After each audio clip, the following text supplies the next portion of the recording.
قل أتعبدون من دون الله ما لا يملك لكم ضرا ولا نفعا والله هو السميع العليم.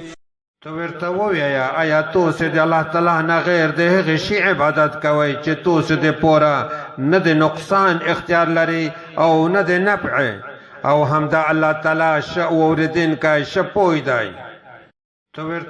قل يا أهل الكتاب لا تغلوا في دينكم غير الحق ولا تتبعوا أهواء قوم قد ضلوا من قبل وأضلوا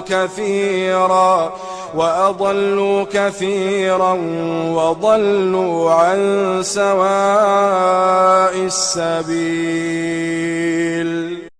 تو ورته ووایه ای اهل الکتاب تاسو په خپل دین کې ناحقه زیاتی مه کوئ او د هغه قوم د خواهشات پیروي مه کوئ چې له دې نه مخکې ګمراه شوي دي او هغې ډېر خلک ګمراه کړي دي او د سیده لارې نه بېلارې شوي دي.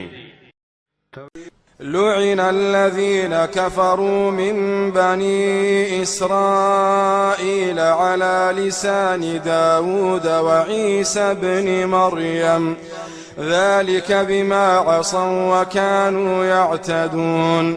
په هغه کسونه باندې چې په بني اسرائیل کې کافر شوي دي لعنت شوی دی د داود علیه السلام او د مریم د زوی عیسی علیه السلام په ژبه دا ځکه چې دوی نافرماني وکړه او دوی د حد نه تېرېدل.